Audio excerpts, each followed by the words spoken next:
Fala pessoal, aqui quem fala é o Luan Alves, analista de ações da VG Research, e o objetivo desse vídeo é um vídeo de caráter educacional. Vou falar com vocês hoje um pouco sobre o caso da IRB, é um caso bem polêmico, então passar para vocês um pouco de informação sobre como a companhia está, o que fez ela fazer esse aumento de capital a R$1 e se a R$1 a ação realmente é uma oportunidade, né? Então a gente precisa falar um pouco sobre isso e para quem não acompanha nosso canal, eu peço que sigam a gente nas redes sociais, tanto no Instagram quanto aqui no YouTube. Se inscreva no nosso canal, ative o sininho para receber mais notificação e vamos lá. Então, pessoal, vamos lá. Eu separei a apresentação aqui em 3 tópicos, tentar ser o mais breve possível. A ideia é falar um pouco sobre os resultados financeiros da companhia, o que fez a IRB chegar a esse momento, né, na Bolsa de Valores, como foi a oferta de ações que a companhia fez, qual foi a saída que ela conseguiu entregar para o seu investidor para resolver esse grande imbróglio. E em terceiro, falar um pouco sobre análise de cenários e quais são os valuations por trás da companhia e se faz sentido ou não a gente investir na companhia agora. Vamos lá.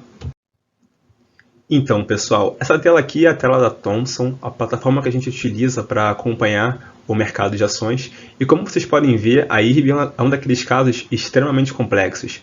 A ação veio se desvalorizando mês após mês, ano após ano, desde que houve aquele pico do escândalo envolvendo a Esquadra Investimentos, aquela grande gestora aqui do Rio de Janeiro, assim como também aquele imbróglio com Warren Buffett está investindo ou não na companhia.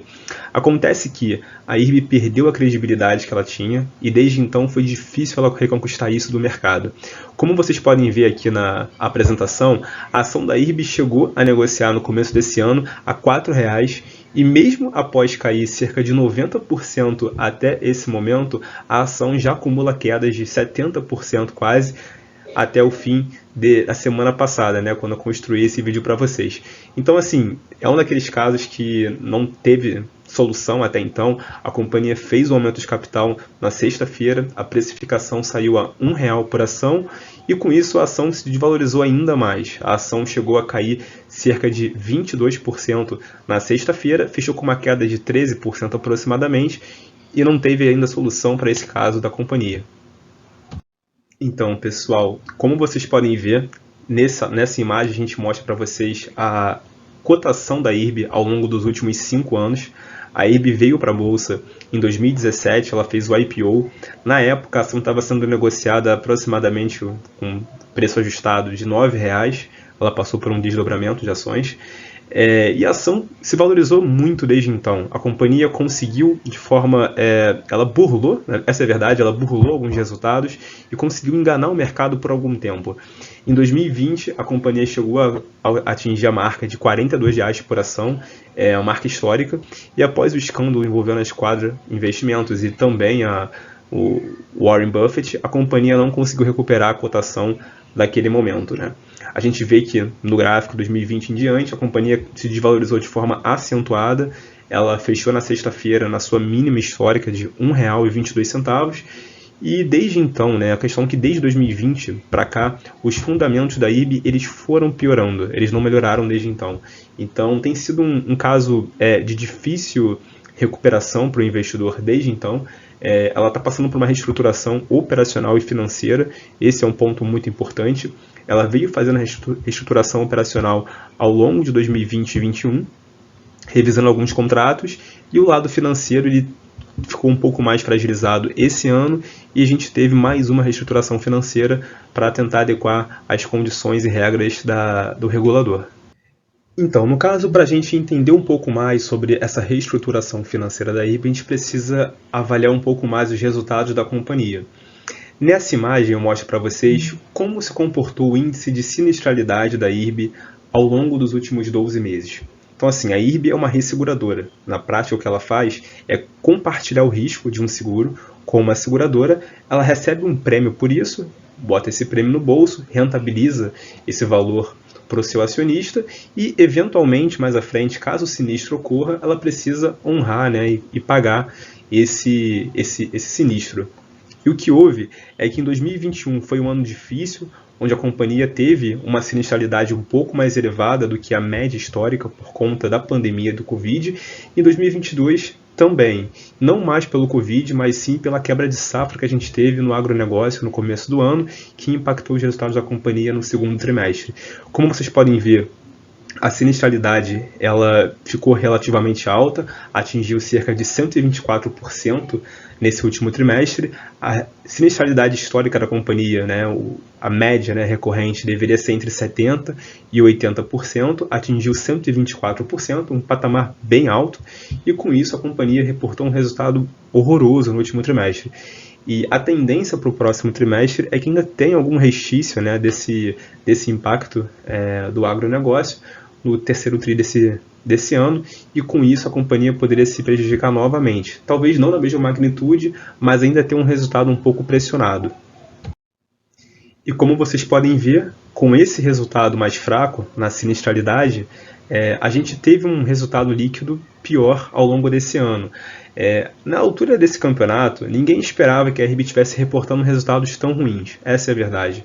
Então, a gente tem uma visibilidade muito baixa com relação à capacidade da IRB de se reestruturar no curto prazo.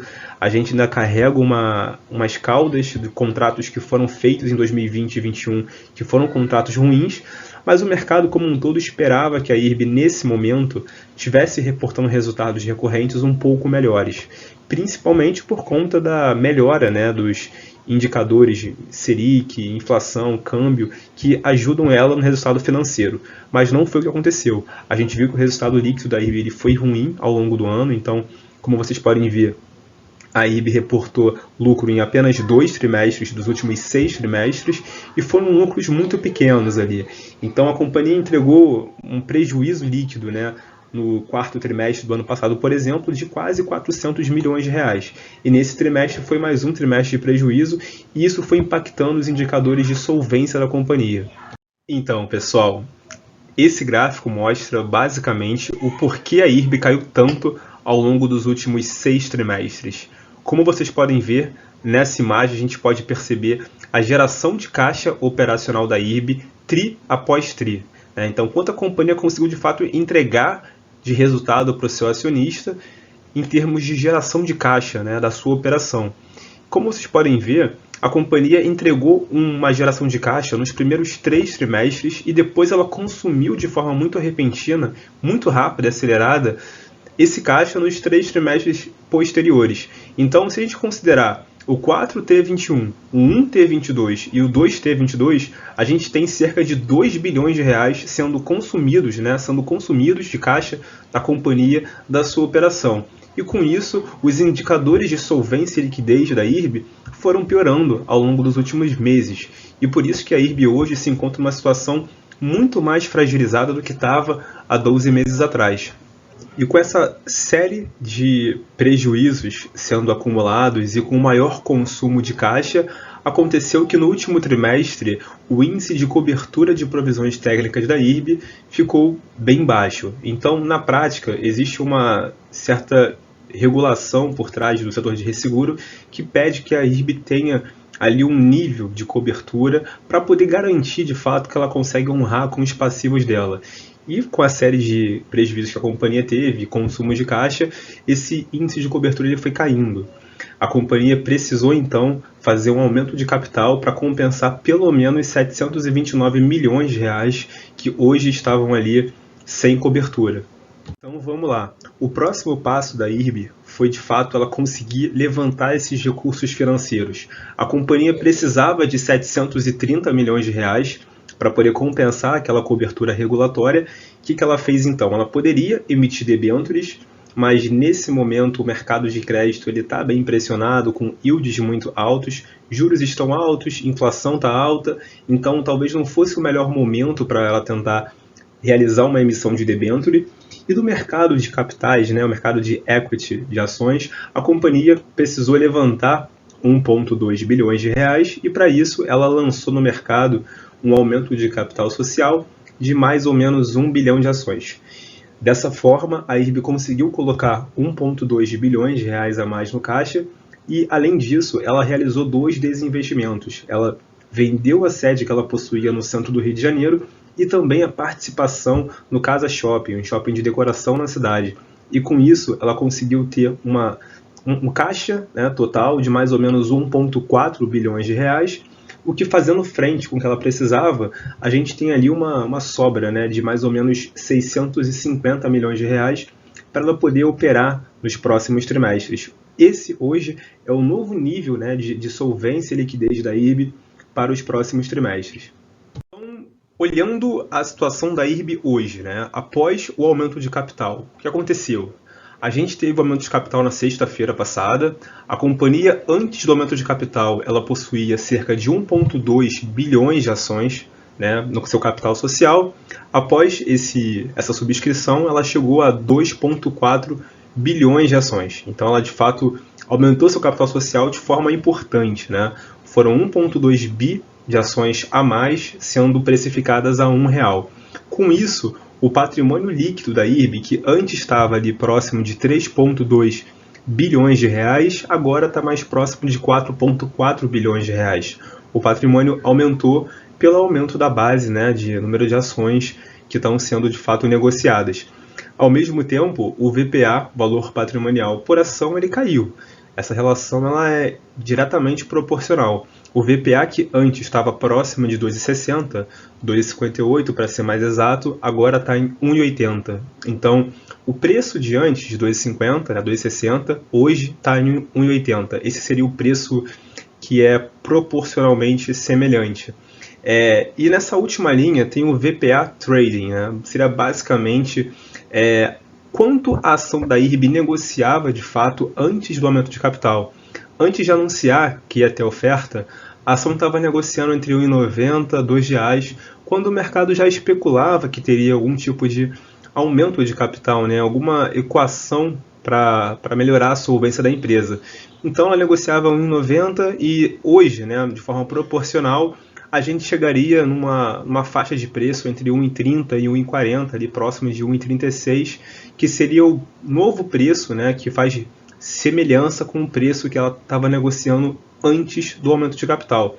Esse seria basicamente o preço de ajuste que o mercado deveria fazer após esse aumento de capital da companhia. Outro fator importante, né, a gente pode ver na imagem logo à frente, é que o número de posições vendidas na IRB ele aumentou de forma muito expressiva. Então, assim, a IRB é uma companhia que sempre teve, né, um volume de apostas contra muito alto, né? Então, desde que houve de fato aquele escândalo envolvendo a Esquadra Investimentos e o Warren Buffett, o short, né, a posição vendida, né, a aposta contra a IRB, ela aumentou. Mas nesse ano, esse aumento foi muito abrupto. Como vocês podem ver na imagem à frente, né, essa linha em laranja mostra de fato quanto foi a proporção de ações alugadas pelo mercado e como isso acelerou nas últimas semanas. Hoje a gente está muito próximo ali à máxima histórica, a gente tem cerca de 700 milhões de reais de volume financeiro, né, de posições vendidas numa empresa que vale na bolsa 3 bi. Então é como se 30% da base acionária estivesse basicamente apostando contra a empresa.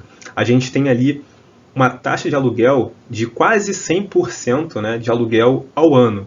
Então a pessoa que está apostando contra a IRB hoje está pagando cerca de 8% ao mês só de aluguel para de fato montar essa posição vendida na empresa.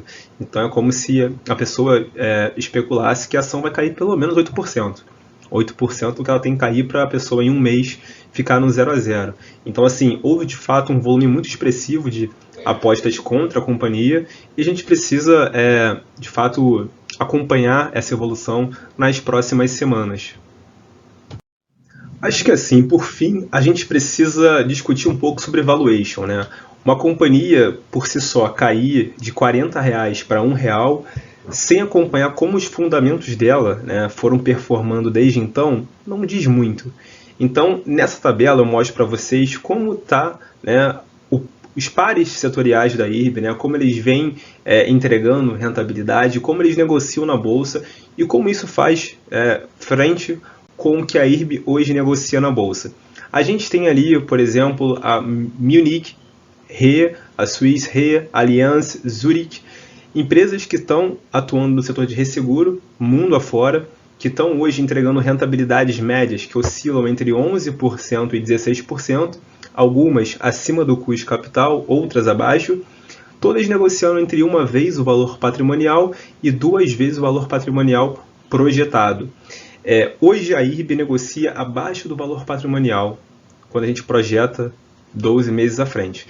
Tem que considerar que a IRB está entregando uma série de prejuízos, então, na minha opinião, faz sentido sim a IRB negociar abaixo do valor patrimonial, nesse momento, né? Um outro ponto é entender assim, quando que a IRB vai conseguir de fato reverter esse problema que ela está tendo, né, de rentabilidade. A gente já esperava que em 2022 a gente conseguisse fechar o ano de forma positiva.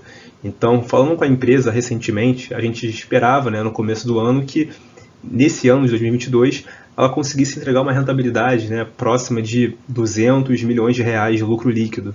Ela não vai conseguir. Então, considerando que essa reversão de resultados da IRB possa ocorrer em 2024, a gente espera então que em 2024 ela consiga entregar um ROI ali próximo da média do setor, por exemplo, 13%. Então, em 2024, ela conseguiria entregar uma rentabilidade próxima a de outras companhias, por exemplo, que estão ali atuando no setor de resseguro. Nesse mesmo ano, ela conseguiria então negociar numa relação preço por valor patrimonial próximo do que a média do setor negocia. Então, chegando na equação aqui linear, eu cheguei a 1,3 vezes, né? Então, pensando que daqui para frente, nos próximos 2 anos, tudo dê certo, a companhia não passe por novos aumentos de capital, o risco da companhia seja diluído, né, de forma paulatina, o risco da empresa ele vai se reduzindo, a companhia vai conseguindo melhorar os resultados dela, ela deveria negociar a 1,3 vezes o valor patrimonial daqui a 2 anos. Então seria ali mais ou menos o preço por ação de R$ 2,40, R$ 2,30 para daqui a 2 anos. O que no preço atual da ação dá ali um upside médio para o investidor de 100%. Aí tem que considerar, seria 100% de retorno em 2 anos, né? Então, assim, existem hoje coisas que são um pouco mais simples e mais fáceis de se investir, que estão negociando, né, uma relação preço por valor patrimonial muito semelhante. Existem empresas entregando um ROI até melhor do que o da IRB hoje, negociando numa relação preço-valor patrimonial melhor também para o investidor. Então, nesse aspecto, a IRB não se caracteriza como um excelente investimento, mas para quem está ali com uma posição de risco na carteira e gostaria de fato de investir numa empresa assim, um pouco mais arriscada nesse momento e pegar uma reestruturação da companhia nos próximos anos, pode fazer muito sentido. Então é isso, pessoal. Espero que tenham gostado do conteúdo. Peço que se inscrevam no canal. Clique no sininho para poder acompanhar mais conteúdo nosso e comente aqui embaixo o que vocês acham da IRB. É compra ou é venda? Forte abraço e até a próxima.